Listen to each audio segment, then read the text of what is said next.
Okay, in this video, we are going to see a thing called Jupyter Notebook. So this is very important tool for data scientists.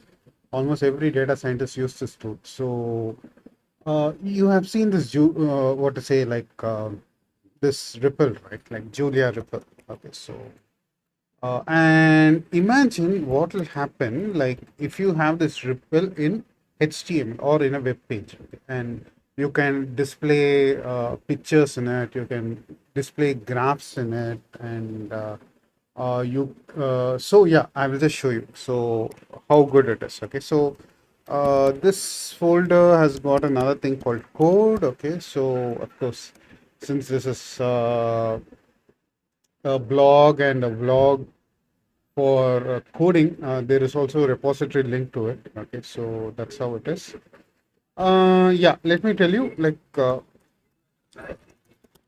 how what is Jupyter Lab. Okay, so that's how. Yeah, like okay, Jupyter. Okay.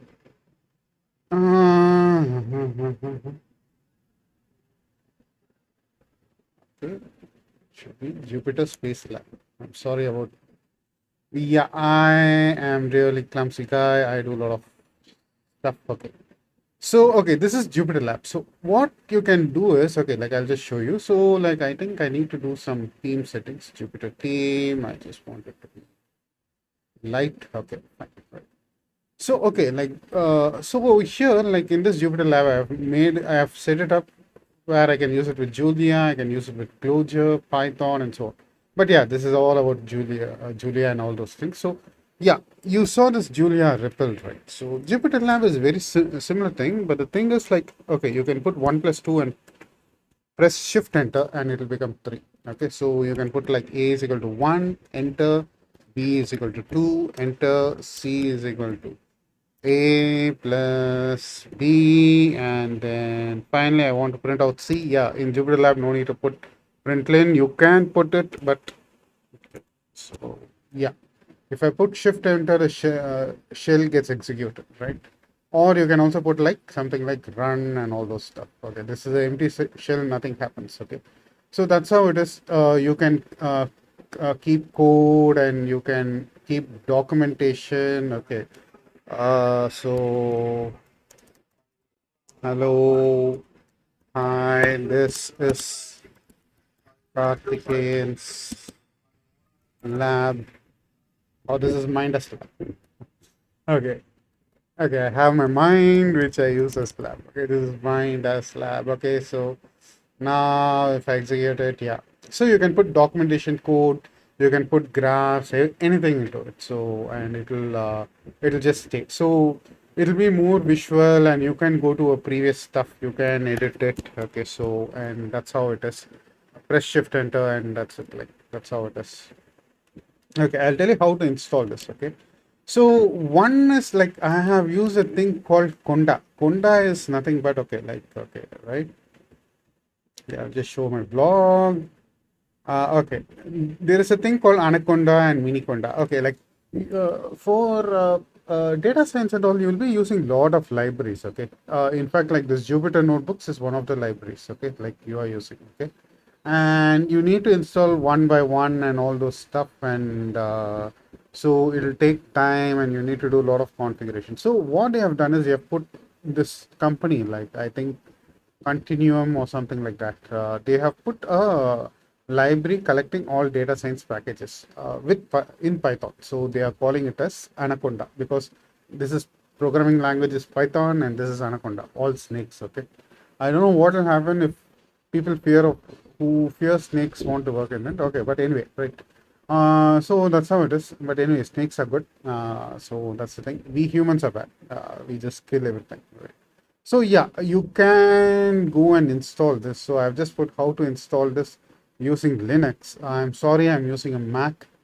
It is a slap on uh, like humanity to use a proprietary software and proprietary system. I am using it, but I'm sorry. But yeah, I will move to Linux that might work on Mac very soon. Like it's called Asahi GNU Linux. Like so. I will move to it. Okay, so yeah, after 3 years, otherwise Mac won't support it. If my laptop goes bust. Okay, so Apple is a very evil company, right? Okay, so I have installed I've said how to install this Mini Conda and all those things. Okay, so that's the thing. And how to install Jupyter Notebook. This is optional, okay? But in Julia, you can do like this. Launch Julia prompt, okay? I'm just doing it over here, like, so that, like, you people no, this is something else that's running. Okay, I don't want to disturb this. Okay, CD, it, it's with Julia. Over here, I need to go to co. Okay, yeah. I'll just show you. Like, anyway, I'm not going to do it really. I'm just going to show you. Okay. So there is a thing called iJulia that, what to say, installs that kind of provides this Jupyter Notebook and Jupyter Lab package. So all you need to go do is to go to this package prompt and you just need to put add iJulia, Julia, right? And if you press enter, this will, what to say, it will start to install iJulia. And once after that, what you need to do is like, okay, this is the thing. I just added iJulia, and then using iJulia, what I need to do is to put a command called notebook. It won't work in my Julia thing because I've done this Conda because I also need Python and all other stuff. Okay. So once I put this notebook, what will happen is this notebook will open. Okay. Or if I can put something like Jupyter Lab. There are two things. One is notebook, and another one is Jupyter Lab. Jupyter Lab is very good. Like it shows a collection of notebooks. So this left pane is there, right? So let me just show it in browser. Okay. So this left pane is a collection of notebooks. So I can open it and all those stuff. Okay, this 153 kernel is being removed and I'm in 156. That's why Julia is showing that prompt. Okay, so not a problem. So yeah, I can have a lot of notebooks. It's just like almost like an IDE. Okay, so that's how it is.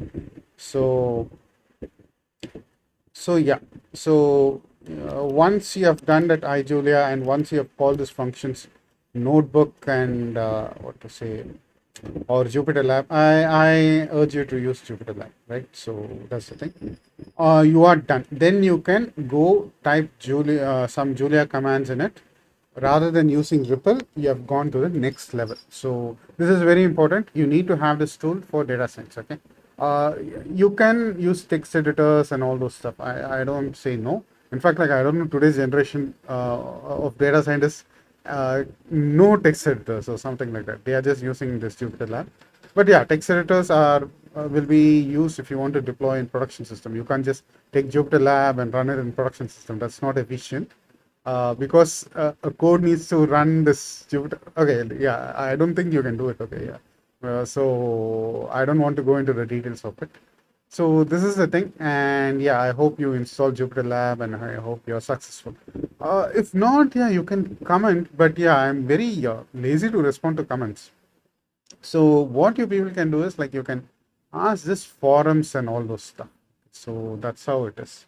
And I don't know whether I've put a blog saying where you can get help for Julia. I need to do that. So if I'm not done, I will put it, right? So yeah. Anyway, thanks for watching. So hope you're progressing.